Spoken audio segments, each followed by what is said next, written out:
কি আছে আমাদের বাংলাদেশে? না আছে একটা ভালো ক্রিকেট টিম, না আছে একটা ভালো ফুটবল টিম, না আছে ভালো এডুকেশন সিস্টেম, আছে শুধু একটাই বিশ্বজয় কুরআন হাফেজ। তাও তার গুরুত্ব দিতে জানে না। হায়রে মানুষ, যেখানে ভালো কাজ করতে যাইবে সেখানে হারাম ঘুষের টাকা চাইবে। দিনরাত পরিশ্রম করে একটা মেধাবী স্টুডেন্ট তার মা বাবার মাথার ঘাম পায়ে ফেলার টাকা দিয়ে শিক্ষা অর্জন করে সিভি নিয়ে প্রত্যেকটা অফিসের পিছনে পিছনে ঘুরে, অথচ মোটা অঙ্কের টাকা না গুনতে পারলে চাকরি পাওয়া যায় না। আসলে বর্তমানে দেশটাতে চুরবাটপার দালালে ভরে গেছে। আর কত করবি মানুষের ক্ষতি? সময় থাকতে মানুষ হ, নয়তো আল্লাহর মায় ধীরে ধীরে পাবি।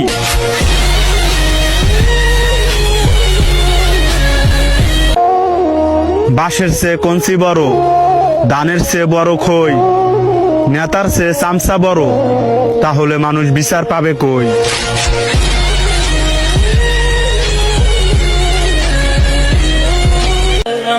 নেতার পেছনে ঘুরে শেষ করবা নিজের যৌবনকাল, আবার ভাইবার একবার নামাজ পড়া কাটায় দিবা নিজের বুড়া কাল। বলি বাপের কামাই খাইয়া নেতার চামচামি করা সাজে না, আর বুড়া কাল পর্যন্ত যে বাচ্চা থাকবা, আজরাইল তো আর তোমার দুলাভাই না।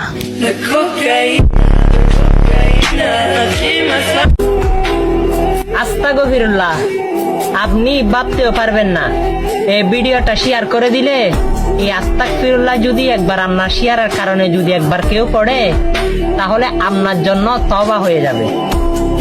সেও তওবা করবে আর আমার আমলনামায়ও তওবার হিসাব চলে আসবে আল্লাহ রাব্বুল আলামিনের দরবার থেকে। ভিডিওটা শেয়ার করে দিন। আমিন।